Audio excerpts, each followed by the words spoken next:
Uptown, downscale, Pahrump, Nevada, talking to you from the depths of the wolf's den. We have a very interesting show today. We have two esteemed guests. Kevin Middleton, who's the Chief Justice for the DUL Court? Divine Universal Law Court. DUL, Divine Universal Law. Thank you, Kevin. And we have beloved and esteemed Momma Sophia, who is the Clanmother for all tribes, as I understand it. All nations, I should correct that. Momma Sophia, welcome. Hi, Dave. How are you? And, of course, my beloved co-host, Thomas Hughes, who has a little bit of humor to add to it every now and then. And, Thomas, I'm glad to hear you already today. Oh, I'm glad everybody gets to hear me again. Momma Sophia, we have a lot of fun on this program because we strive to bring the absolute truth from wherever my guests are standing, whatever their truth is. Show's not about me, Wolf Spirit Radio, or Tom. It's about my beloved guests and the information they bring forth. And I am just absolutely honored to have you and Kevin here today. It's a great honor to be here. It's an honor, Dave. Thank you. Kevin, we had a discussion last night for a long time, and then we had a discussion this morning again with Thomas. And could you describe for the listening audience, because this is the first time I understand you've been on any internet radio show? Yes, it is. And would you describe a little bit about the DUL Court? Well, in a nutshell, the DUL Court is the Divine Universal Law Court, and the way it's set up is through Clanmother rule, very ancient law, and it is the only court that is allowed on this planet. And it is the only court that is allowed to exercise the venue and jurisdiction on this planet. Thank you. Now, as we were discussing earlier today, would you explain to us what the function of the Clanmothers are? Well, the function of the Clanmothers is to oversee all the assets of the earth as the general executrix to the trust that is created from Divine Mother. Now, I know a lot of these terms are going to go over your head right away, and that's why we set up a website for you people to go to called SunkeTempleTrust.com. That's SunkeTempleTrust.com. And the role of the Clanmothers, basically, I have to go back, regress a little bit here, and mention that all creation was born out of a sacred womb of the universe, and that truly everything is governed under sacred feminine, and we, the male kind, or how we describe it as the phi male kind or first male kind, have to start coming to this conclusion that we are actually a subspecies to this earth. That being the fact that we weren't necessarily required for life on this planet. And I know there's a lot of people out there that they're going to think that I'm nuts right off the get-go, but I was explained this, through my Clanmother, and so I'm just reflecting what she is saying to me. I'd like to have Momma Sophia, if she would come in for a moment, and tell us what being a Clanmother is all about as far as she can. Sure. Well, a Clanmother is a Clanmother for many reasons. Mitochondrial DNA passes on through infinity, and it passes on through the women. It is the very genetic structure or genes or cellular structure, however anybody wants to talk about those pieces, but there's a very essence of all life that is called mitochondrial DNA, and that's the energy source or the battery power for the cellular structure of our temples, which is our bodies. So when the first Clanmother came through at carbon 7, through the tree of life, the first mDNA in this temple form was set. Okay? So you have a source code from the original source of DNA structure that shows over time different changes in a 400 script code, where the changes are kind of indicating who the clan mother would be for that temple being. I typically call folks temple beings instead of people or persons, but sometimes I slip and say peoples or persons, and it all means the same. What a clan mother is she is born with divine universal law. She knows the ancient law, which is to know and love thyself. When you know and love thyself, you create no harm. That being said, the very essence of all life is what we must protect. Children are what we create. So we become very protective of our children. Think of a mama bear, right? You don't ever get between a mama bear and her cubs. It's the same principle for all species. They do everything they can to protect their younglings. So a clan mother, when she actually comes forward in divine universal law and understands the part she plays in the very essence of all life, isn't doing it just for a race or a religious group or a certain small section of the planet. She knows that you must protect the very essence of all life and that we're all related. That we have to look at ourselves as brothers and sisters. There is no separation or division between our color, our creed, or our religion. My sister is just as important as me. Her children are just as important as me. So if something's happening to my sister, it's my responsibility to make sure that she's taken care of. For example, lack of food or water or shelter or anything that a woman, for the most part, is in need of for the survival of life, right? I love to give this one example about how lacrosse came into be.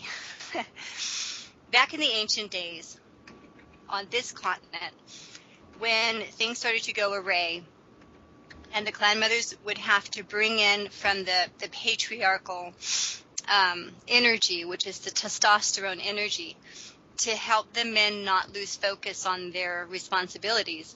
The lacrosse came in as a way of helping them deal with physical activity. For example, let's say we have two tribes. They're in a fairly large space, and there's hunting grounds galore, but there's this in-between space between the tribes that they need to share. And let's just say all of a sudden they can't share. For some reason, there is no ability to share. The clan mothers call together for a lacrosse game. The lacrosse game is played between the two sides. They come together. Amazing. They could even have a conflict because they come together and support this game. The winner actually gets to take on that extra hunting zone, that in-between zone where they can't share. Now, here's the rules. No blood is shed. There's no fighting. There's no war. There's no nothing. It's a lacrosse game. The winner takes the prize. However, the winner has taken more than the prize in that aspect. It now has taken additional responsibility for my sister. Let's just say, for example, my tribe won. Okay? So now, the men, primarily because they are the hunters, but the women as well, the whole tribe has to come together and not only meet our needs in abundance, but they must come in and meet the sisters' needs in abundance of the losing tribe. So now, when my warriors come home or my hunters come home and they have brought home food, they not only have to hunt for my people, but they have to bring the exact same amount for my sister, and they have to take it to her. That seems absolutely honorable and reasonable. Well, it's the only way to protect life. You cannot put one above the other. And so when those things happened, the women balanced it, and we said, look, she's as important as I am. Now you have to take more responsibility over this conflict, and now you must help take care of my sister and her people. That doesn't mean they don't hunt and gather and take care of themselves. It just means that whatever you've brought to me, you now have to take to my sister equally as well. That's the Sisterhood Covenant. Wow. And it's so simple that I'm sitting here almost in tears. I often have a hard time speaking because I see the imbalance and I see what's happened to us. And it's It's got to change because we are at a precipice moment in time. Our female kind species will be extinct in 20 years. They will not breed anymore. There is so much toxicity and pollution happening on this planet. And understand the female kind species template is a womb kind. When they're born into the womb of their mother and they're creating, they are womb kind. They are female or womb kind. We don't call it female. We call it female for first male kind. Because everything about is identical to our chemical change happens in the hormones, which is gifted to them by removing a rib from the chromosomes. Okay? Everybody thought, we remove a rib from Adam and create Eve. No. Female kind does not have the hormones necessary to create life, nor do they carry the universe within them. So they simply cannot be the origin of life. They are a subspecies of life. What has happened is you've got a very dominant world by the patriarchal society who want to control everything right down to the death of us. They don't understand life, and they don't understand how fragile it is, and that they're actually gifted an opportunity to create their divine and through their divine, because the female kind, they don't live again except through the womb kind. Each child they create, they see themselves again. But in the origin of the true species of this planet, which I'll go into a little bit so it doesn't get confusing, Rh negative beings, which means they do not carry the Reese monkey factor. It doesn't mean it comes from the monkey. It just means it doesn't have this coding over their red blood cells. The coding is like a spacesuit, an internal spacesuit, and it allows the being with that coding on their blood cell to live in this environment of this planet. You cannot take your body and go to another planet and expect to live in it because you don't even know what the atmosphere is about. Same thing applies to the Divine Living Library, which is where we are on this planet. When that covenant was given, you have two different types of species now. You have one that's Rh negative, which means they don't carry the coding on their blood. And then you have this species that does carry the coating on their blood. And it's around their red blood cell, which acts like an ion pump. So they can absorb all the nutrients, the sunlight, everything that has to do with our planet. Those without that coating are original species through the tree of life. They belong to this planet. They came from the genesis of this planet. What you have is a rogue group who are running around with this bloodline, usurping it and taking control over it and eliminating anyone they can who's come in with a covenant of it or who isn't in their mindset, who isn't after harming and taking away. It's a tragedy that those who are actually purebloods from this planet have become the 1% elite. It's just a tragedy because the gift they were given through the Sisterhood Covenant was supposed to go universal to everyone and was never, ever, ever meant for it to be isolated in such a way that they would cause the harm and the damage. I mean, they're not even connected to the planet. They're just harming. There's about 15% of our population on this planet that carry the pure bloodline. There is about 73% on the planet that are known as a covenant, which carries a plus and a minus gene on their first chromosome. And there's 13% on the planet that are plus. Now, you can look on the map and go look at all the wars, and you'll figure out they're getting rid of as many as they can that carry the plus gene and the covenanted gene. Because there's an elite group that wants to take over. They carry the same blood I do. It's a tragedy, like I said. I can't even imagine their thinking. You have just made a lot of things a whole lot clearer to me. Eh, Thomas? Oh, yes. Boy, and I thought you guys would get confused over this information because it's taken me a while to absorb it. She does a great job at explaining it, doesn't she? Oh, Momma Sophia, this is absolutely fabulous. And you just knocked the holes in a whole lot of things that people had built up around their persona that they think is true. Well, if misinformation is free, I love your sense of humor as well. What I can say to that is I don't get as surprised at things as I would have 5 years ago because I've had my fuzzy head completely blown off my body by the Sasquatch people that I interact with. So Well, it's interesting that the Sasquatch people that you interact with are actually from the second Genesis of our planet. Okay, this is what's happened. Our planet is far older, and our actual solar system isn't even from the arm of Orion in the Milky Way. We came from the Sagittarius dwarf galaxy. That's where Tiamat, which is this planet, and our star-sun solar system was born from. We were taken from our home galaxy at the Sagittarius dwarf galaxy and dropped over here in an attempt to try and remove our solar system and put it in the Orion galaxy, which happens to have a species of beings that are kind of messing things up here and there, and they have been for a long time. The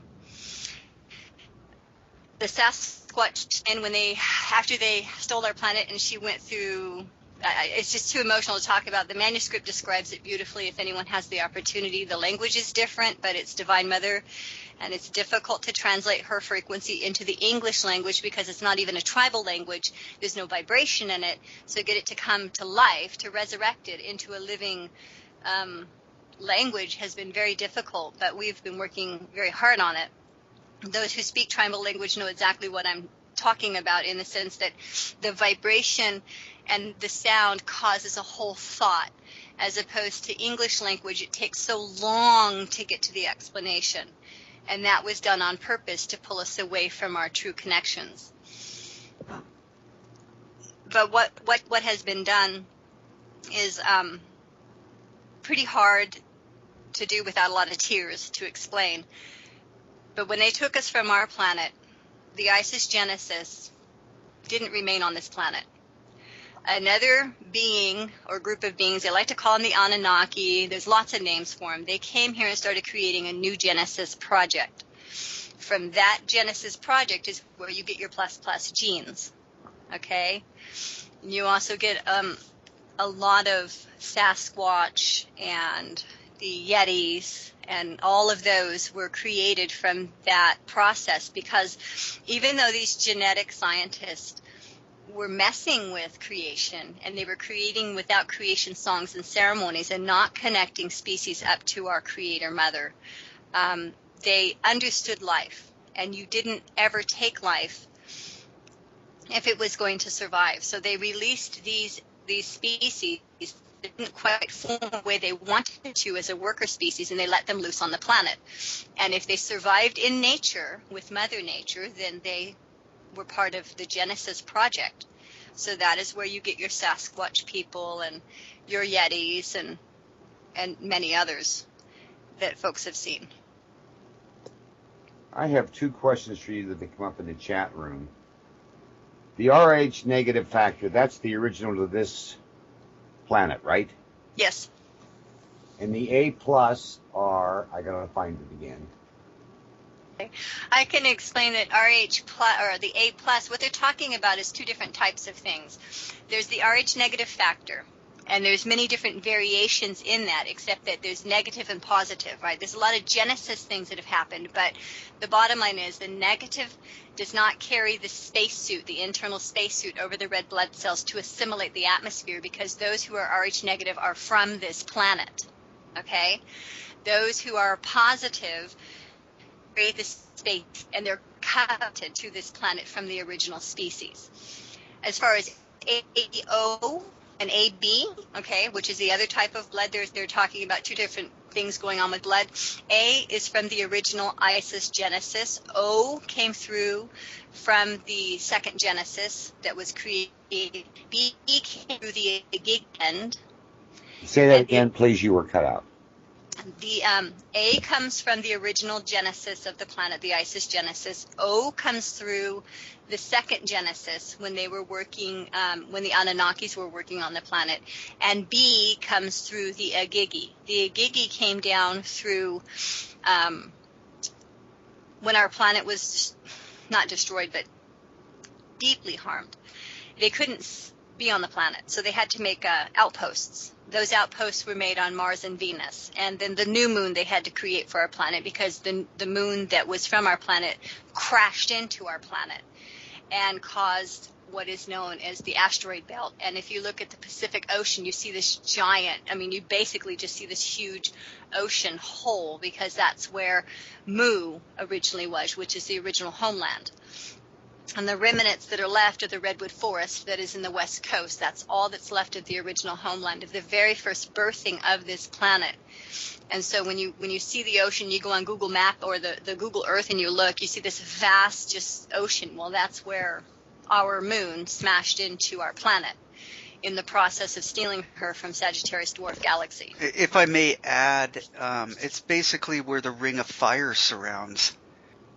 Everybody knows what the Ring of Fire is, right? Yes. Yeah, it goes all the way around in that whole big area right in there. That's where the moon hit Tiamat. Basically the whole Pacific Ocean. Right. Well, what you have when you go to the coast of California, which is where I'm from twice, interestingly enough, is on the ocean floor, all the way out towards Hawaii, there are sections of the land that has, obviously, it's underwater, but what they have found is redwood trees that are between 300 and 700 foot tall redwood trees on the floor of the ocean heading out towards Hawaii. So you see when the moon hit, broke up parts of the land, some of it sunk into the ocean, others went out with the moon's particles and became part of the asteroid belt. It's interesting. I was just thinking, I've got half a page of notes already, but I was just thinking about how I have heard some scientists say that the moon did indeed come from the Earth, and I've heard other scientists say that couldn't be, but you have just clarified that beyond any shadow of a doubt in my old feeble mind. Well, our planets birth their moons. All planets birth their moons. In Star Sun's creation, that's why the manuscript's so beautiful. If folks can just keep rereading. I just got from an RH negative group that I'm part of, a sister who over the summer had downloaded the manuscript, and she's got a busy life, and she was like having a hard time with the style it was written in, because it's a different way of writing in English. And she kept rereading the first sections, and she kept rereading those first sections, and then finally passed him, and one day was able to finish the whole manuscript, and it just floored her. And her cellular memory woke up, and she says, I know it's true. She goes, I know it's true now. I understand. And she says, and I can't wait for the rest, because finally she got through. And Divine Mother puts gates. We're always told you'll never get to heaven, right, unless you pass the pearly gates. Well, Divine Mother puts gates in how she speaks, because only the pure heart will pass through. Anyone who's holding ego or resentment within their heart won't pass through. And this manuscript has reared the ugly head of ego in many folks that have picked it up. And they have a hard time getting through the first part. Once they get through the first part, though, and they get to the end, they can't even believe that they were held up in that first part. But it's because the first part, it puts me in the part that I play in the very essence of all life, which is a really difficult part for everyone to actually take responsibility for you play in the very essence of all life and what it means. I've been on this journey my whole life, and I've gone through some phenomenal things that I don't share a lot with, because it's pretty personal between me and Divine Mother. But as she has explained to me, I have to express it, because it's the teachings that need to be taught so the lessons can be learned. And so I've, in the last few years, finally started to speak about what's going on, because to come from your heart is the key, and to stay out of ego. Ego is there, and it does have its place, but it's not in the place when you're trying to speak for the one that's given you creation, right? Well, it can be tamed and used as a tool. And right. Us female kinds are supposed to be the divine dragon shields for the womb kind, and we need to tame our egos and use it and focus it in that direction so that we can stand as these spiritual protectors for Divine Mother. Oh my goodness. I'm sitting here just absolutely boggled, because I'm a first generation super soldier, Momma Sophia. Mm-hmm. And I went through Mark Ultra, through nasty mind control. I started to wake up when my son was 9 years old when he asked me this question. Daddy, what'd you do in Vietnam? What did you really do? Because at times you're really messed up. That's the night my nightmare started. But when I look at my life and how I had to be here in Pahrump, Nevada when a wolf was born named Herc, and what he taught me and what I've learned since Thomas and I have been associated, I've gotten a whole nother education that you can never get. Now, unfortunately, this time I was born as a Celtic Sicilian because I had to come back and learn what the Europeans have done to my brothers and sisters. And it's horrendous, and by God, they're going to pay for it. Well, first of all, you need to know who your enemy is, and it's not the Europeans. Okay, everyone needs to understand this. This is so important because that will keep us divided for as long as that mentality remains. There is an elite group of beings in control of this planet. Okay? They puppeteer bloodlines. Those bloodlines are multi-ethnic. Okay? Multi-ethnic. No such thing as white man, this, that. It's multi-ethnic. Get rid of the color right away. Doesn't work. You have an entire species that's continued to intermingle and breed and keep the sacred blood covenant away from the population, or at least keep those who carry it from knowing what it really means, so that they would step forward and say, well, I am an original of this planet, and I do not agree with what you're doing to this planet. She is my home. You see, then you have 73% who are covenanted to the planet. They carry an X or a plus and a minus. That's the vast population of the planet. If they understood this ancient covenant, they would be on the same side. This is my home, it's my planet. What are you doing to my planet? I don't agree with what you're doing to my planet. And for those who have been covenanted here would say the same thing, because those plus genes couldn't possibly be here without it, without that sacred covenant. So what you have is an elite group of beings. And there's this intergalactic war that's gone on for a very long time over the solar system of the divine living library. If you get into the manuscript and understand what this solar system is, this solar system was only designed to do Divine Mother's will. That's what Tiamat offered when she was given the very essence of all life to begin a regenesis project, right? So what you're dealing with are superpowers, primarily female kind. Okay, there's a few womb kind in there, but they're primarily the masculine. And they are taking over and putting every slavery. No one remembers the ancient covenants anymore. They've been working very hard at erasing the memory. It's in your cells, right? So when you hear someone speak the truth to you, your heart knows it and your cells wake up and you go, that's the truth, I feel it. But why have I been lied to all this time? Everything else around me is a bunch of lies. Well, how do I live in a world with nothing but lies when I now know the truth? That's when you start playing the part you live in the very essence of a life, because now you understand you have the truth. And now you have to get out there and start moving it forward with a lot of asleep beings. There's a lot of beings that are sound asleep, and they may stay that way until the awakening process happens on a global scale. May I comment on something you're saying? Sure. You just commented on how when the truth hits you in the face, you feel it. Mm-hmm. And so that's why, just an observation on my part, that's why the movie Avatar meant so much to so many of us. Exactly. Because this planet, that it was just basically explaining to you this planet. Mm-hmm. They were basically explaining to you about what happened to our own planet, but making it look like it happened somewhere else. I come from, Thomas, I understand you have Cherokee Genesis, and I just want to share this with folks because I've never really spoke about this. But the Genesis that happened in the Americas, and this is the really unique reality, there was some horrible things that had happened in the East. And there was a lord over there that released the 7 bowls of death. And it's written about in all their biblical stories. And the Sisterhood Covenant was thriving again back on this planet. And the Divine Living Library was buzzing, and there was all kinds of interchanging in knowledge, and a Master Stargate was here again, which was the Tower of Babel. And all of this, it was just a mecca. The planet was coming back to who she was, and Isis Genesis was back on the planet. And then one lord let loose 7 bowls of destruction. Well, to protect the species, certain elders grabbed together Genesis lines. And if anyone knows anything about the Basque people, okay, the Basque are mariners like no other. They can build boats like no other, and they have a language that doesn't even come from the syntax of language from what they currently have accounted on the planet. And they're primarily Rh negative. Okay?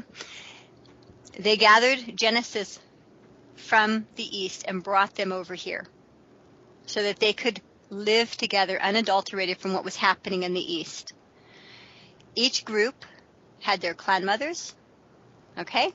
The primary clanmother was the Isis Genesis clanmother, was of Celtic origin, was their chief, and he was a redhead man, blue eyes, and white skin. Now, these beings eventually became known as the Cherokees. Okay? Because they were a multi-ethnic group coming together for survival. The clanmothers kept straight the Genesis lines, and the end result was a perfect Genesis over here. Absolutely perfect. I have a great-grandma, well, she's my second great-grandmother, who's 7 foot tall, and she was full Cherokee. I have a son, my youngest, who is already 6'2", and he's only 13. I feel like a midget. I'm 5'11". Well, but what you have is a perfect Genesis that happened here. Then you had separations within that Genesis that kind of pulled themselves out, and then they continued to breed within themselves, right? So you have these different groups showing up, all right? But they all came from one source, and then they just kept their Genesis. And then you had the Bering Straits coming over from Alaska and over there in Russia. That group came over, the Asiatic group, right? But that's how you have this species here. And that's why when in the ancient days a pure white child was born, they were known as a god, because they were literally from the genesis of the original species. Not that it was white-colored skin, it was just how they saw it. It was very sacred. But what the system has been very good at doing, and we'll call them the controllers, they're unelected, by the way, most of them, unelected, and then they use the elected to really push things through. What they wanted to do was keep separation amongst the species. So never ever together say, we don't want this anymore. Because every single one of us, in an aspect, is a shareholder to the assets of this planet. Okay? Who gave anyone the right to usurp or take over any part of it for their own self? No one. No clanmother ever signed a treaty. There are no treaties that supersede the Treaty of Life. There can never be. The Treaty of Life is in your body. Okay? It comes through your mothers and your fathers protect the life giver. That's how simple this really, truly is. There are no written treaties on this planet that supersede the treaty that's in your Genesis.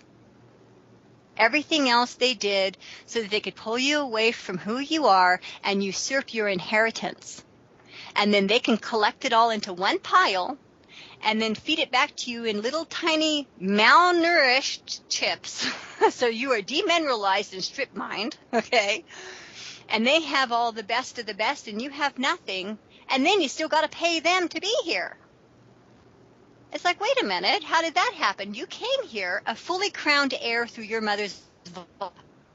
That is the templum, the womb-kind's vulva. When you are crowned, even if you come through a C-section, it's still coming through the vulva, right? They still have to make the slit. Looks like the ancient vulva. Doesn't matter. You are a crowned heir to this planet through your mother's mitochondrial DNA. You have a prepaid Cherokee Covenant inheritance that's gone on through infinity. Now you need to learn. Whoever made that clear. Now you need to figure out how to manage your responsibility to all of these assets. You mean we have to be responsible for who we are? That's how you were always supposed to be. Well, I hope the politicians are listening. What she's explaining right now, I want to thank her because now I'm beginning to truly understand why I didn't want to come back and be in this body that I'm in. Oh, but you're in prime real estate, honey. Do you understand? Oh, You're yeah. in prime real estate. You're Let me explain to you 6'7". this. Not just that, he's in prime real estate. I'm going to explain this to you. Remember that group of people that stole my planet from its original birthing galaxy? Yes. Okay, well, certain things were done, and there were certain beings that lost the right to live in this Delta 10 temple throne. Okay? I'm going to explain to what Delta 10 means. Delta 9 is our Divine Mother Spirit. She sends out a vibrational frequency and pulls together through cannabinoid receptors the very essence of all life on the end, which happens to be anodynamine, or THC, tetrahydrocannabinol, and it pulls the quark from Divine Mother's ether spirit and creates a physical manifestation, which is called a Delta 10 temple. That's who you are. Okay? Now, there are species out there that can't take that form anymore. They are no longer allowed because of what they did. That form that you are in is prime real estate, because in this physical form you can feel things like no other, sense pleasures like no other in this physical form. I wish I could, but I can't anymore. Sure you can. I've got multiple sclerosis and a lot of damage from that condition. If you started eating a proper nutritional diet that remineralized you and got into the Kaneh Bosm medicine, which reactivates all of your cannabinoid receptors to connect you back to the web of life, you would be cured. Let me explain something to you that happened to me. Last year, in October, not last year, it was 2010 October, I wasn't feeling too swell. And I had gone through a lot in my life. I worked in the professional beauty trade, and I primarily did manicures and artificial nails. So I was exposed to the deepest recesses of the worst toxins you could imagine. There are no protective, truthfully, no protective mechanisms to prevent overexposure at the shop floor, the VOC level. 25 years of that, on top of having the addiction of tobacco and coffee in my diet, right? And improper food, totally horrible food. Didn't even understand what I was doing to my body. I got real sick. And I started having my menstrual cycle, my moon cycle, for 30 days. And I started gaining weight like crazy. And I didn't know what was wrong with me. But by January 2011, I was so bloated, I was up to 250 pounds. And I looked like I was having triplets. Okay? And I wasn't well, and I did not know what to do. But I had been working with Divine Mother's words and writing her sacred spiritual manuscript, and I was just in tears because I knew my temple was dying. And I always knew I wasn't supposed to, but here I was facing death. And so I'm praying to Divine Mother. I said, look, I'm very confused. Here I am speaking your words. Here I am writing down and translating what you want us to hear.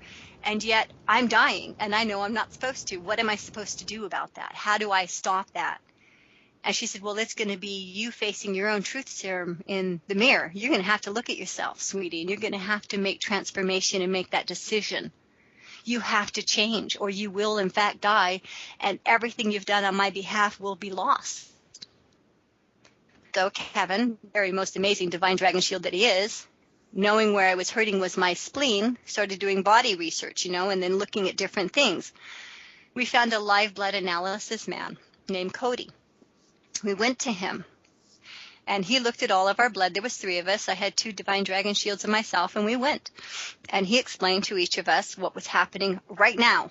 Not like you go get a blood test and then it shook up with that anti-separating stuff, which basically is dead blood now, so they can't tell.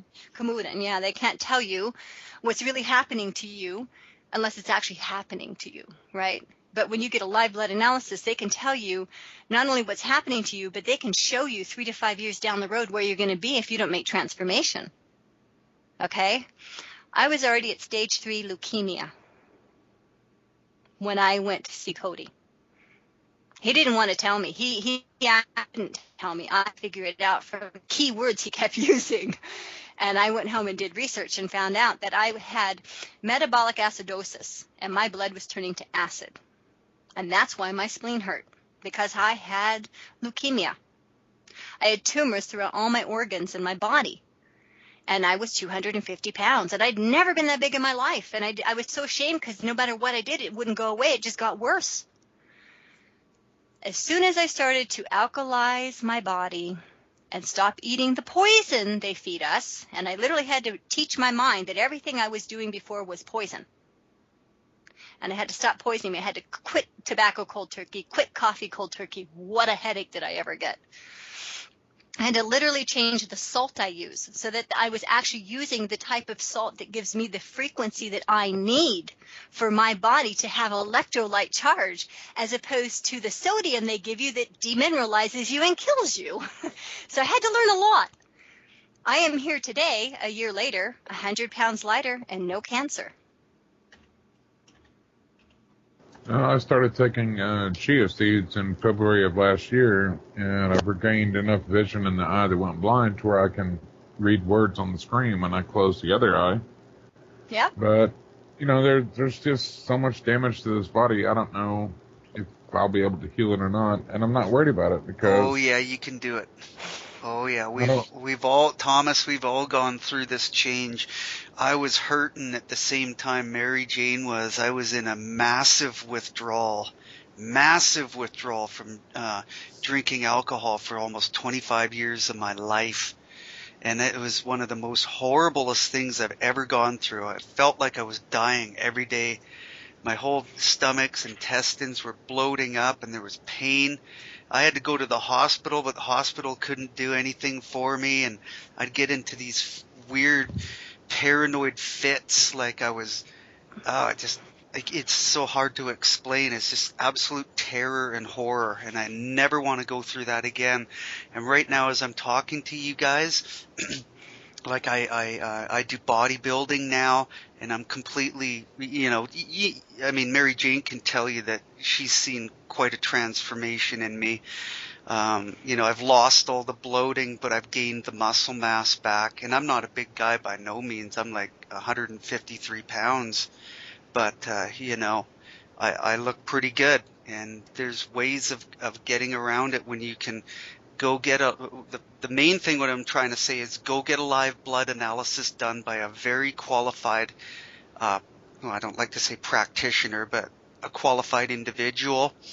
And do your research, because I don't know where you guys live. We have one up here named Cody, obviously, and he does a very good job. Cody Dahl, if you want to research him, if you feel it necessary to take a plane and come up here and get it done by him, I would highly suggest it being done first and foremost before you get into the guessing game and misinformation and disinformation of taking substances, even natural or not, that might do some good for you and might not do any good. The main thing of all of this is getting your hormones balanced so that your body can repair itself. And that means getting your proper protein intake and your carb intake balanced. Now, there's a chart that you can follow.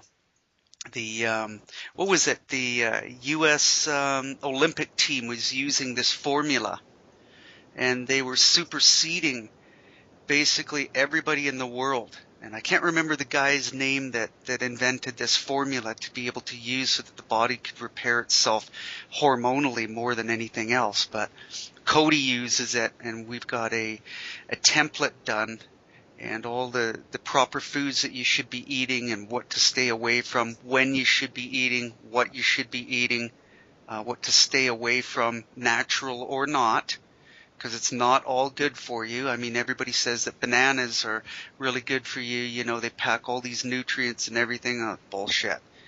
This is one of the worst foods you can eat besides tomatoes, even, GMO or not. It doesn't mean that they're GMO. I'm not telling you that these bananas are GMO. They're just the normal bananas that you eat. Gotta stop and stay away from eating a lot of apples. Apple a day keeps the doctor away. Yeah, but your teeth rot out in the instance, What's happened is they have modified food, and they've been doing it for a long time. Crab apples are the original apples, okay? Real bananas actually have seeds in them, and we don't have seeds in them anymore. What he's trying to say is there's a lot of folks with allergies, and when your body's allergic, your body starts to swell. Right. You get natural things. Thank you for making mention of that. That's a big thing.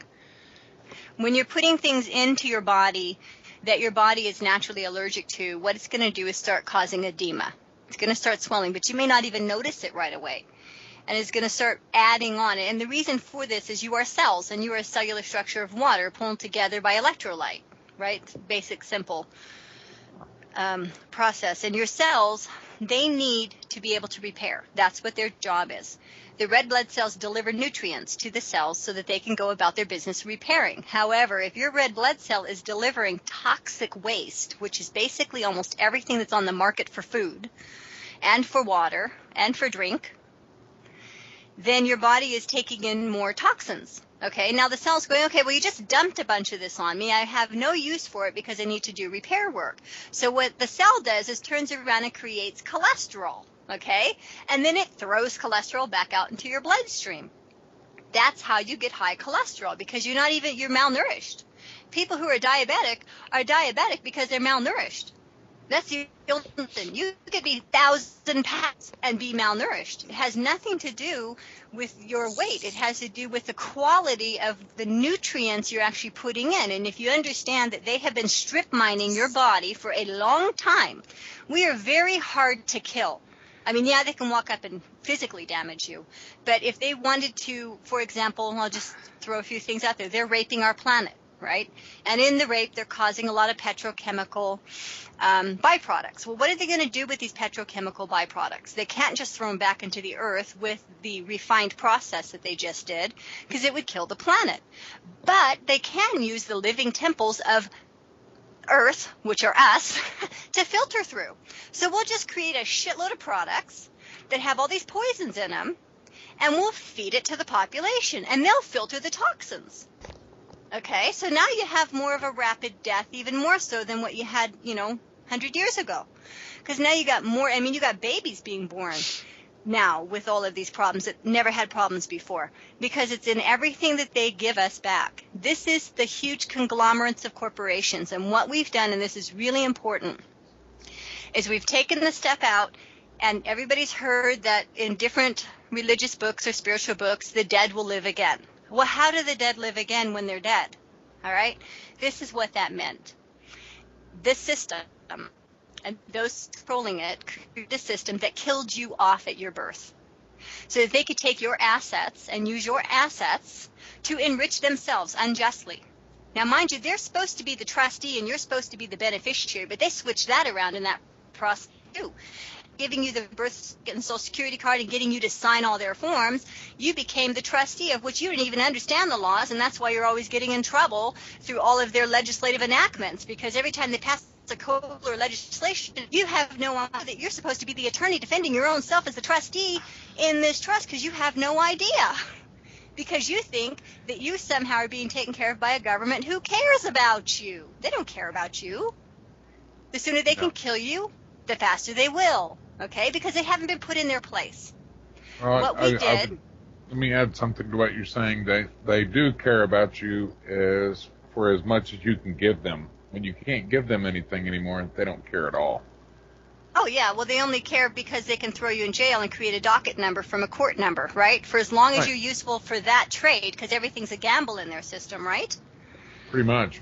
Right. Well, what we did with the private Sunke Temple Trust is resurrect. Now the dead are living. Through the mDNA, we have proven that we are attached to this planet. We are proven to the original Clanmother from this planet through the Tree of Life, of which I have to say this. I want to ask everyone, why are women and cannabis the two most taboo subjects on the planet to support? Because the original womb kind walked through the Tree of Life, who is Kaneh Bosm, that gives you your foundation circuitry web of life. You know, in Avatar, when they're sitting there and they talk about AWA, and they talk about the connection to AWA, and they talk about the circuitry, it's the same thing they're telling you. Everyone is terrified of their own tree of life, of their own salvation, because a government system has told them it's bad for you. Just to back that up a second before I forget, the actual tree of life AWA in the movie Avatar almost looks exactly like, I don't know how to describe it, but Mary Jane can do this. The little crystal buds or the crystal. The trichomes. The trichomes. That's what they are on the marijuana plant. I mean, you look at it and it's all silvery, glistening, lit up like it's just full of life. Well, I wonder where they got the idea to make AWA in the movie. I mean, it should be nice to sit down with Mr. Cameron there and talk about what he knows about what's going on. It's pretty interesting, though. But it's like right there in front of your face, right? Just like everything is. Okay, sorry for interrupting. I'd like to say this. I appreciate the two of you coming on this show because I'd like to have you both back again in the future, and I'm going to ask you that right now. Because this is not going the way that we had thought, is it, Kevin? Well, no, I was going to get on and spew what I know, but, why not hear it from the horse's mouth? And then you guys asked, great things happen when people ask, and when you ask, you receive. So you asked if you wanted her on, and I said, well, I guess it's time now, isn't it? So here she is. I would like to... Yes, Thomas, I'm glad to hear you again. Well, I'd just like to say, now that I've got two people in here that saw and know the same things I do, and how I know what I know, I don't know. And I'm not afraid to say I don't know, but I know it, so there it is. But I would like to recommend to you, Dave, and anybody who hasn't watched Avatar to do so, because... You have watched it? Yes, I did. Okay. I've watched it 25 times. I've watched it twice. I can say it's definitely worth watching several times, especially as you read the manuscript. What's very important is to understand that Divine Mother finally spoke to give you your origin. Okay? Really interesting things have happened. When we sent out the first speak, I've been going through my cellular awakening my whole life. Okay, I grew up and I literally had what they called a spirit friend with me, right? I called her Corn Blossom, but I know her as Isis. Now, Isis is also the goddess of corn, okay? When I went into puberty, those things kind of changed and I didn't see her outside of my body so much. She was usually outside of my body and physical form, just like if you were standing next to me, I could touch you, I could touch her. She's that real to me. When my hormones changed as a young adult to go into puberty, it was more of an inner experience that I had. And she explained everything to me about my life and what it meant, and that one day I would have to stand up and speak. And I had terrible stage fright, mind you. I loved performing and I loved singing and dancing, but you couldn't get me on a stage to save your life because I was terrified of it. I'd get out there like da-da-da-da-da-da. So I'm asking her, well, how am I going to do this? Because it's so hard to be in front of folks. For me, I have this shyness that comes on. And she says, don't worry, it'll happen. Just don't worry. But these are the things you're going to remember, and these are the things you're going to do. What really woke me up was when my youngest son was born, because I grew up in the Emerald Triangle. And I was kind of naive for the most part, because my parents weren't partakers of the sacred medicine. They weren't really against it, they just weren't partakers, but I grew up in the territory known as Mendocino County. Well, my given name my parents gave me is Mary Jane. It translates in Spanish to marijuana. I never understood that as a young person. And I never understood why people called me marijuana, because I also didn't really understand the plant. I always remember people calling it pot or weed. Okay, so I never really seen the relationship. It wasn't until my youngest son was born in 1998 that things were a bit different. When I gave birth to him, he was born on April 20th. My oldest son was 15. Now, he'd already learned all the language, of which I was still kind of naive to. And he says to me, Mom, it is so cool that you birthed my little brother on 4/20. And I go, huh? He goes, and your name's Mary Jane. It's so cool. I go, what are you talking about?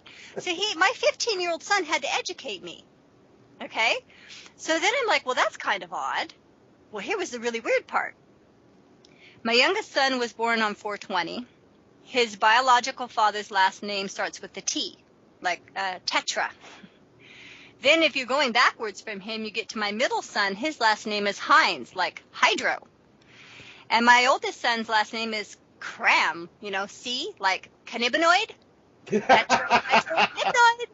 And I was like, okay, well, how did I do that? I didn't even know about this stuff very well. I was kind of like lame, I guess. I knew a little bit, but not nearly enough to plot 3 separate fathers over a 15-year span to create the actual covenant to the Abraham seed, to raise the divine shields back up again. I have 3 sons. I am the mother of THC, tetrahydrocannabinol. I am Kaneh Bosm. I am the tree of life in the walking form. And I understand that now. I didn't then. All of that occurred in the Emerald Triangle. The Emerald Triangle, which is the Redwood Forest, is the original home of Mu, the original home of the first tree of life of this planet. Talk about having a regenesis eons away and coming back home. That was very intense for me. So I learned a lot about it, and I continued to open and evolve, and then pretty soon there's Momma Sophia. In 2009, I go to a Sundance. I hadn't met this little girl yet. I'm friends with Eddie Lepp and Jack Herrera and Jeannie Herrera, and I was at one of Eddie's events, and this young couple was there, and they had a little girl who was turning 3, and she was playing with a bunch of other kids. I hadn't met her yet. And so at that event, I never did meet her. But then they decided they wanted to invite me to the Sundance because I had spoken with them about what was going wrong in the ancient ceremonies and how it needed to return to the sacred moonblood ceremonies, because in truth and honesty, that's the ceremonies that are honored by our Divine Mother. To shed blood on this planet is wrong, but to honor the creation moonblood when not in use is the key, right? That's the sacred ceremony. So as I explained this to him, because I carry a sacred kanupa, and this kanupa peace pipe has an Egyptian eye on the bowl and an eagle head on the stem. And that formed naturally from the earth, this red blood pipestone. It's amazing. You'll see it on the website. So I went, and as I'm driving, he's already at Sundance, and Lacey's at home with Angel, the little girl, and Jacob's at Sundance. And I'm on my way up, and I didn't even know I was going to get to go because my whole life was pretty chaotic at that time, and Divine Mother said you need to go. So as I'm driving up towards Mount Shasta and I'm heading up towards the mountains, all of a sudden this huge thunderstorms just start, and lightning just starts striking across the sky, and I'm like, you're telling them I'm on my way. Wow. At the same time, Jacob's at Sundance, and at the same time, the lightning beings are going crazy across the sky. He says there's horses and all kinds of stuff in the lightning just riding in. Now, he's standing in the east gate, okay? So this is really intense. It's all happening. And Lacey's at home with Angel. I call to let her know I'm, about couple hours away, and she says, okay, well, Angel's probably going to be asleep by then, because I hadn't met her yet and I really wanted to meet their little girl. I said, that's okay. So I'm driving along. I'm 20 minutes away. Before I could even make a phone call to tell her how far away I was and that I needed a little help because I was trying to find the road signs in the nighttime, Angel pops up and she wakes up and she goes, Momma Sophia, almost here. Okay? And Angel's like really excited, and Lacey's like, okay, well, here's the story of Momma Sophia. 2 weeks prior to me showing up, she started telling her mother and father, Momma Sophia's coming. Momma Sophia's coming. Well, they understood it to be Momma Sophia's coming, okay, because she's only 2, just turned 3. What that meant was her little friend Sophia. That's what it meant to them. They knew she had a little friend named Sophia. So they kept telling her, no, honey, Sophia's not coming over today. And she'd say, no, she gets so mad. Momma Sophia's coming. And they didn't understand, because every time they would talk about me, she would pop up and say that. So finally they put the 2 together. And when I got there, it was the most cutest little thing. I get smudged off before I come in the door. And I sit down, and Angel just comes running. She's kind of clinging to her mom at first. She runs over and just grabs me and gives me this big, giant hug, and then runs back to her mom. And I'm just like, oh, that was weird. Okay, because I hadn't met her yet. So we sat for a while and visited. Well, bedtime came. We went to sleep. I think it was 2 in the morning when we finally went to sleep. 7 o'clock in the morning, and I'm on an air mattress, nice big cozy air mattress in the living room floor, and they have this beautiful, it's an A-frame house. They have the stairways going up to the loft bedrooms. So Angel comes running down the stairs, Mama, Mama, Mama. And poor Lacey comes flying out of bed thinking something's tragically wrong. And as she's coming out of the room, Angel's already down the stairs, running down the stairs. And at the bottom of the stairs, just before her mom could grab her, that child leaps on top of me and lands face first on me as I'm on my back. And my eyes are open and it's like, hello. And she grabs me and she's holding me and she's kissing my face and her eyes are in my eyes. And she goes, you know, leave, Momma Sophia, you know, leave, you stay here. And I'm just looking at this child going, okay. So I'm hugging her and kissing her, kind of giggling with her, not quite sure what this is about. And Lacey's totally embarrassed. And I said, it's okay. I'm from a big family. I'm all right with this, you know. And that whole weekend, she refused to leave my side. She refused to listen to her parents, and she called me Momma Sophia. I tried everything to get her to call her mother. She wouldn't do it. I tried everything to get her to call me by my name. She wouldn't do it. She was adamant. You are Momma Sophia. And that was it. She was not going to change her mind. And then she wasn't going to let me leave unless I took her with me. See what you get for being popular?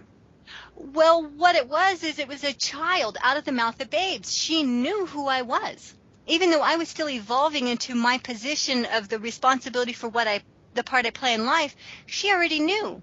The children already know. It doesn't matter where I go. When I see babies, they're all over me. It's hilarious now. But this little one, she knew before she ever met me who I was. So which angels were talking to her? You see what I mean? I understand what you mean, and I am just absolutely boggled by all this information you're putting out, and I've got a full page of notes now, and I hope I can make sense of it later.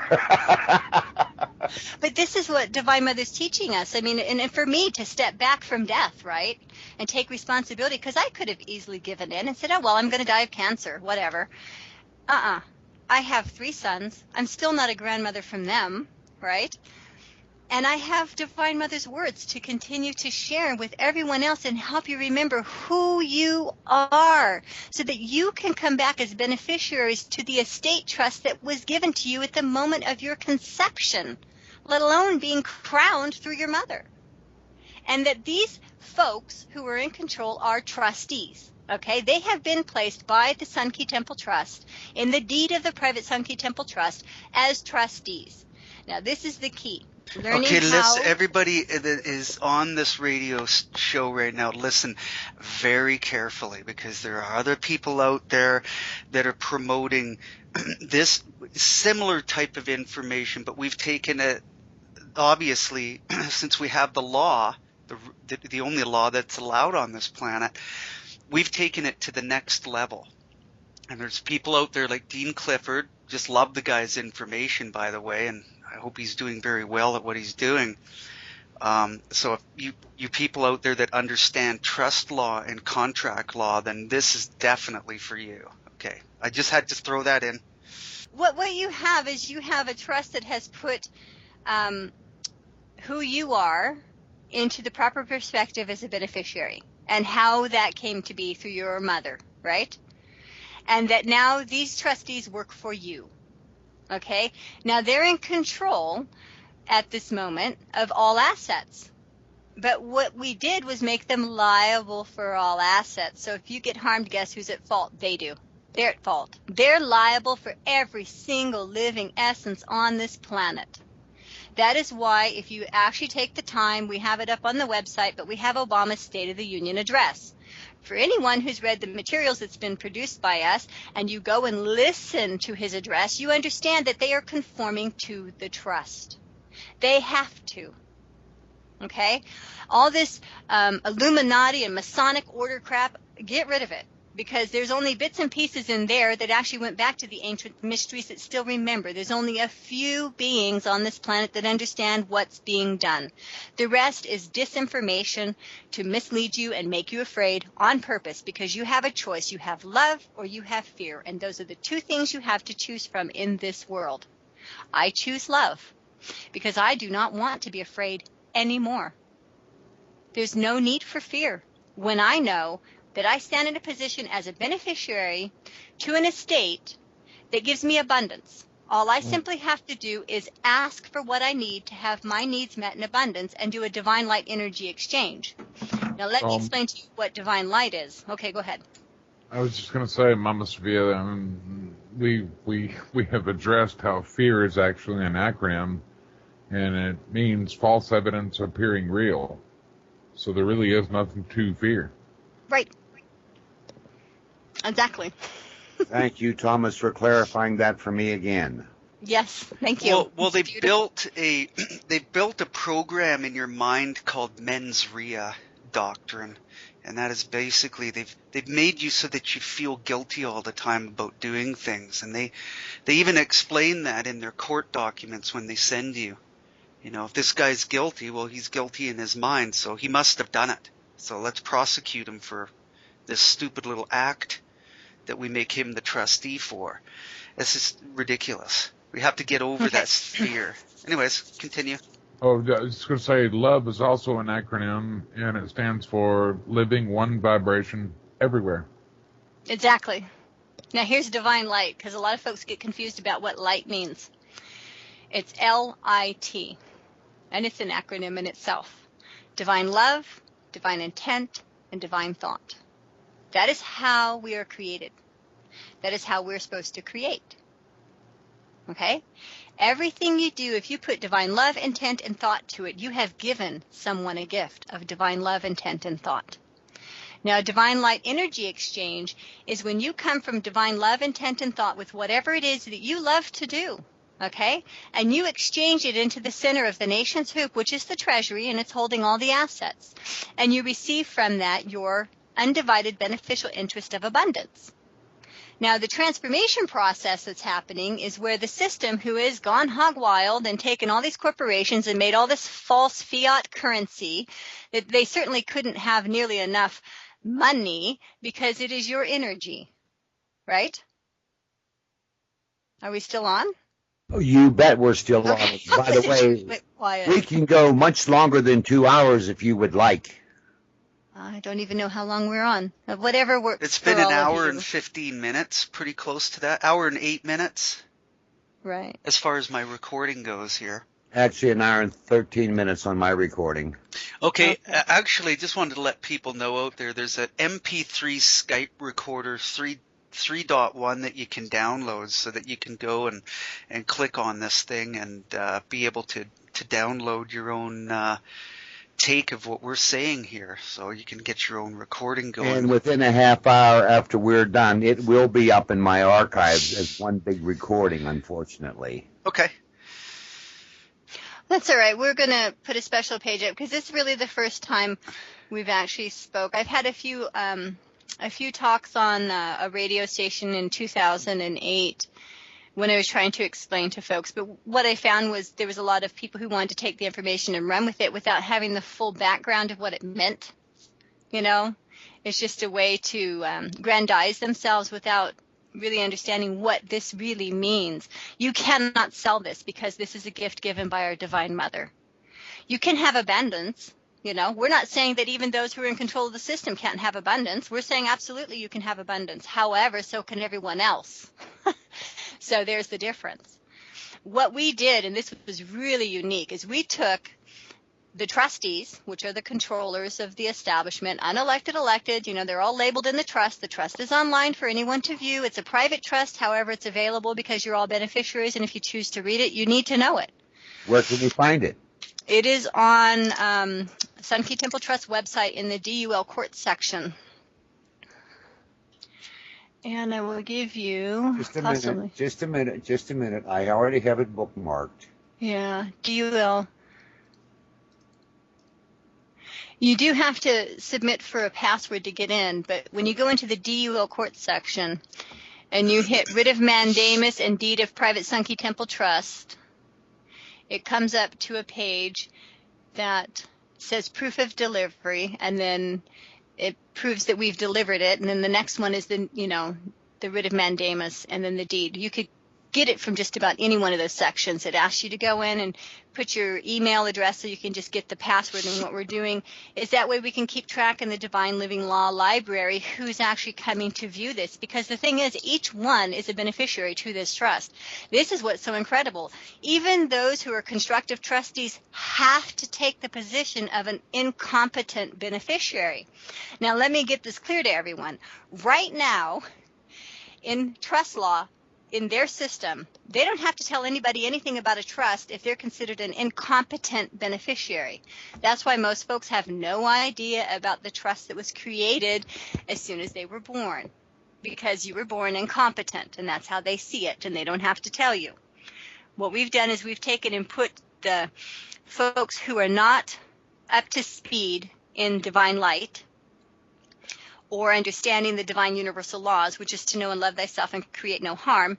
And we have said, well, those are incompetent beneficiaries. Not that they're bad, they just don't understand, but they have to become knowledgeable in all these things. So when you get into the trust, you'll find the beneficiaries' rights and responsibilities, and you'll read through, and it's really simple.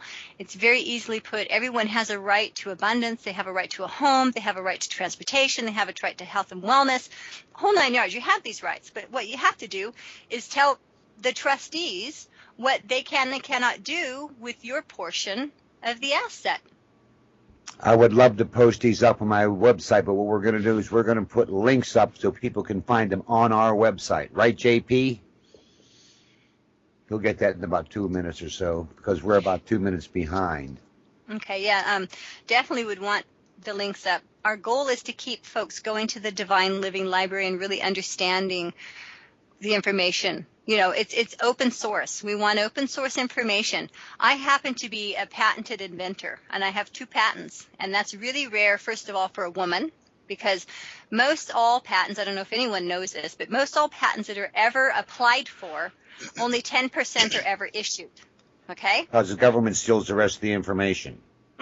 I mean, probably, but most of it is they just say it's too similar to another patent, so they won't issue it. Just hold on. Speaking about information, let them know about the claim with the Divine Living Library. In the trust, all information is part of the Divine Living Library. Now, the Divine Living Library is the asset to this trust. So if they're using information inappropriately, which of course they are, it's immediate breach of trust. If this information is not available to everybody that's out there in the world, on the globe, whatever, Tiamat, Kai Earth, whatever you want to call it, and they don't get firsthand knowledge, then that's a breach of trust because they're entitled to it as a beneficiary. So that stops all this black ops and CIA ops. They've been served. CIA and FBI and CIC databases, CSIS, all of that. Those are assets to the trust and can be used accordingly. But right now, of course, they're being used inappropriately to use information against the people. Now they can't do that anymore. And but they're still continuing, not to say the least. It's just building up a huge liability on their side. Okay, what I'm saying is all consciousness is an asset to the Divine Universal Law Court, which is part of the Sunke Temple Trust. So we've tried to simplify everything and put it all in one because we are one, and consciousness is who we are. Okay, go ahead. Right. Well, basically what happens is everyone is entitled to 100%. Oh, I know what I'm talking about inventions.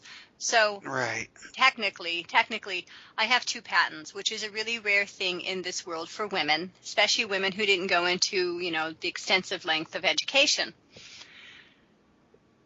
What has been done with that information is nothing because the market won't allow that invention on the market, so to speak. I shouldn't say the market, I should say the controllers, because it brings up issues of contamination and exposure in a particular trade where when I began, 98% of it was women. When I left the trade, 85% were women, and of that, almost 90% were, 85% were women, and a large portion were Asian women, and then what was remaining were Asian men.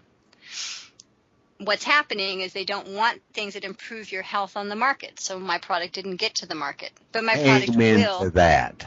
My product will be placed into the trade, because there's no need for a market if everything is, like, truthfully, if I could sit and do several sets of nails during a week to make people happy, and that's my divine light energy exchange for my wealth of abundance, along with everything else that I'm talented and skilled in, I would love to go back into the trade with, of course, the proper devices to protect the health and wellness, and the proper chemicals or non-chemicals, organics instead. I think we should be making it out of hemp resin myself and all the hemp products.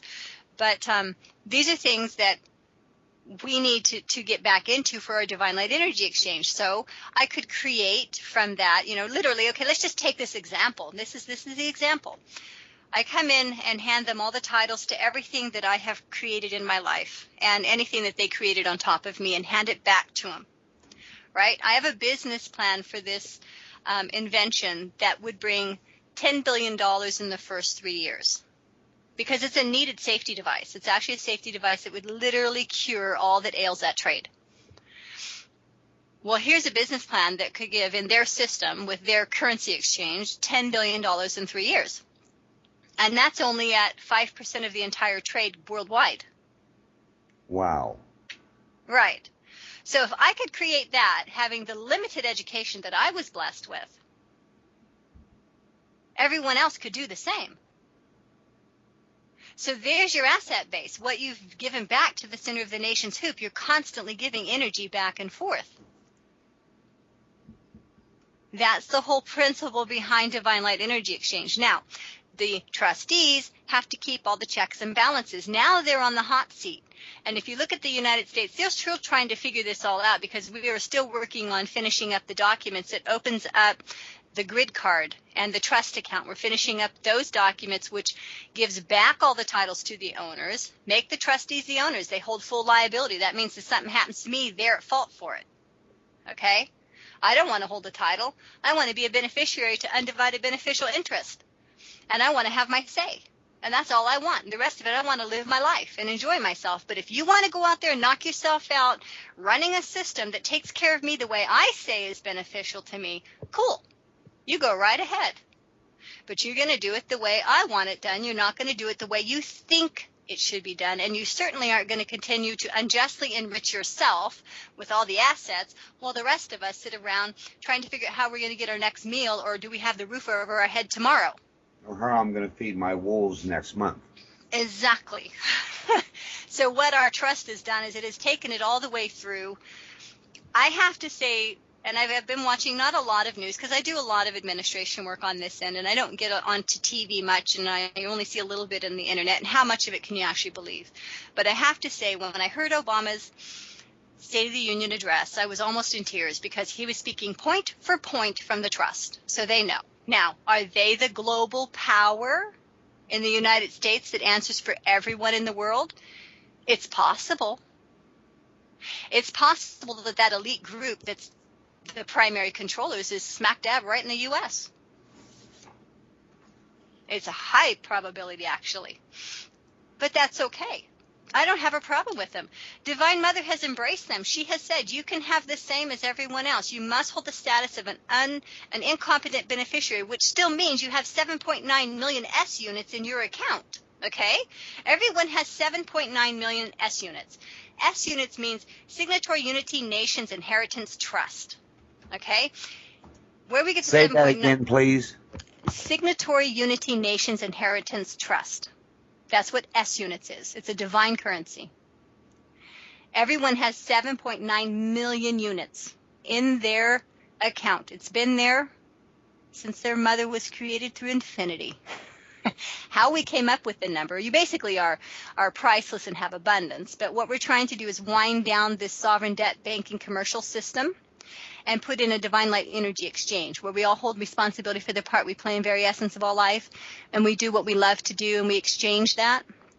right?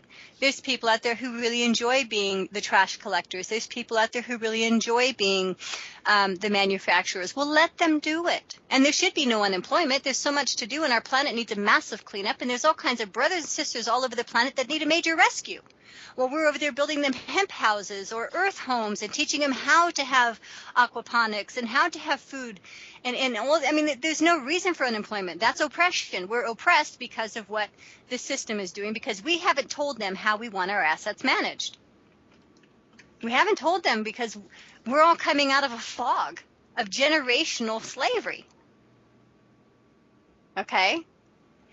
Now we have to set up and look at, okay, I'm responsible for this. I have to be responsible for the part. What am I going to consume? Well, I don't want to consume plastic anymore. I wouldn't mind having things made of hemp. And in fact, this is the hemp. I have this saying, Kaneh Bosm is the cure for our pollution, or it's the solution for our pollution. Because Kaneh Bosm, when you make any item from Kaneh Bosm, what happens is it has this longevity and this durability that will last thousands of years. We already know this from what we've been seeing from the stuff they're unearthing in all of the ancient archaeological sites, right? So if you started taking Kaneh Bosm and growing her all over this planet as she should be grown, crops and trees, there's two different ways to grow her, crops and trees, she would literally remineralize and depollute the soil from all of the horrible pesticides and things that have been put on the soil. And she would take care of our air. And then the materials from that which we harvest could make everything that you can imagine. There isn't one thing on the planet that cannot be made from Kaneh Bosm. There is no need to rape our planet for anything anymore. We were given a tree of life, which was our way of life, so that we could live in peace, prosperity, and abundance. I just wanted to add to what you were saying. There's evidence people can look at if they want evidence. Henry Ford's first Model T was 80% made from hemp. And in 1934, he built an entire automobile that was even powered by hemp oil, and the steel companies and the big oil companies said, you ain't going to produce that vehicle. Well, that's because you have corporations who've gone out and stolen the inheritance from everybody and created these little special groups for, boys' clubs, took over what the Masonic order meant and what it meant to have anything in the ancient mysteries, which taught us how to create. Did you know that we used to speak to our planet and tell her our needs, and she created it for us, just like when you look at Star Trek and they do the replicator thing? And you just tell it what it wants, and it just creates it before your eyes. Our planet used to do those things for us. Yeah. That's how our buildings were built. I mean, we are living in prehistoric times. Yeah, we've de-evolved quite a bit, haven't we?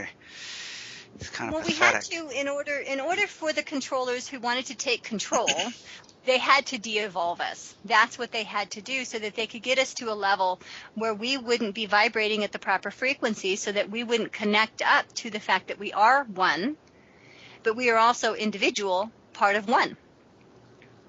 And you just have spoiled, rotten children. How I see them is they're spoiled, rotten children. Oh man, it's pathetic. They are though. This is really. Should I tell her my little bit on that, Dave? Oh yeah.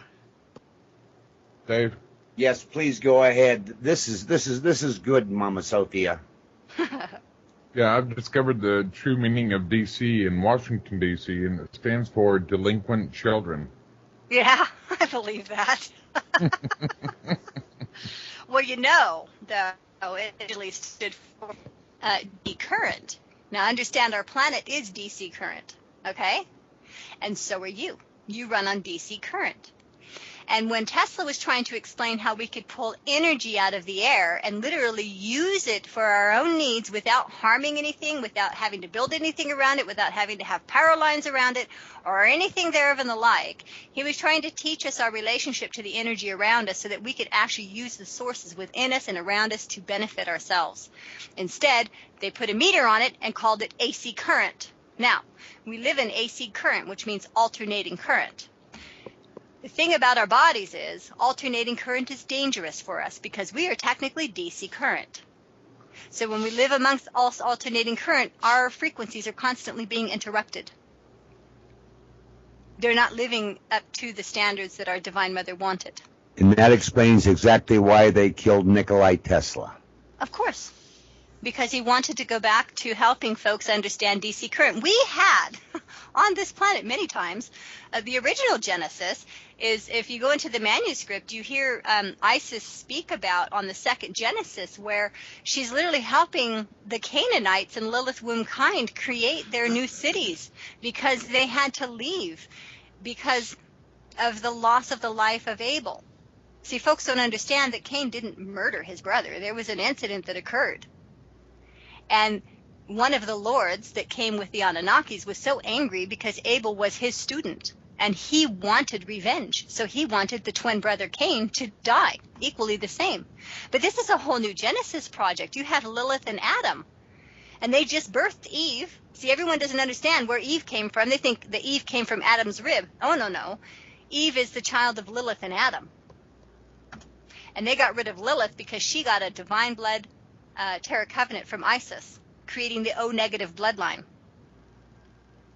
And this Lord El did not like that. He did not want the Lilith womb kind who were created through the Adapogenesis to ever receive this, because they were created without creation songs and ceremonies.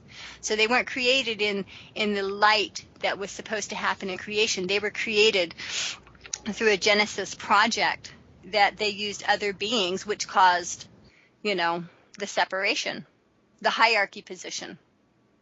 But the Isis Genesis have never been this way. This is not the way we are. This is why it's so painful to see the elite who carry the bloodline doing what they're doing. It's like they've gone crazy. They don't even remember the true purpose of the sacred Sisterhood Covenant. The Sasquatch people do play a role in this, is what I understand. Would that be correct? Oh, yeah. Okay. Every single being plays a role in this. Okay. And the only reason that the Sasquatch people avoid us is because just like the alien Greys avoid us, okay? You got the Greys that live in the inner earth, and this is something that folks don't understand. Those beings came out of a Genesis project that Lord Ea, or people call him Enki, created for his father and those that helped steal the Divine Living Library. They were created long before, and they were really smart, right? They were created without creation songs and ceremonies, and they were kind of very intellectual. And the one thing that these beings never had was Divine Mother. And they weren't created from a birthing process. They were created more like a cloning process. So when they came down, because they're part of what we've had living on our planet as far as a difficult time with different species, they came down and they kind of took over, and they did a mind control bit for a while. Okay, but what they have come to discover is two things. One, they're still not connected to Divine Mother. So they can't even do the divine energy exchange, the gift exchange, where you share all your knowledge in the ceremony. They can never connect. They can never do that because they have not been given that connection. So they resent those with it, right? So they'll take control over everything on the planet. And they'll play like gods. You're explaining something right now, why they can't see beyond this year, at the end of this year, why they can't see beyond it with the looking glass technology they developed. They haven't been able to see looking glass technology. They haven't been able to see since the end of 2008.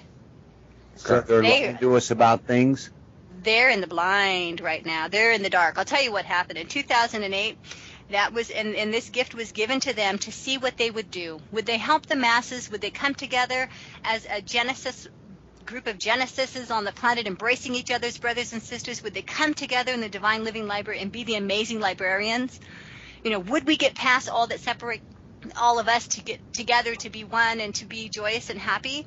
Well, no, because you've got spoiled, rotten children in the center who've been usurping a bloodline that love to live like the movie stars, I mean, all that is, all that Hollywood and the political garb and royal family stuff is just a distraction. They're the actors that keep you looking over here while they're doing something over there, Has nothing to do with what's really going on, except that people want to be them because it looks so fun and glamorous, but really it's not. I'm quite sure that some of them are really not happy. Momma Sophia, can I ask you to hold that thought? Mm-hmm. I think we need to take a small break for about 4 or 5 minutes. I'm going to play some music. And I'm going to play the Northern Cree Singers today. Why? Because I happen to love my brothers and sisters' music. We'll be right back, folks. Hang on, because it's going to get even better. Right on.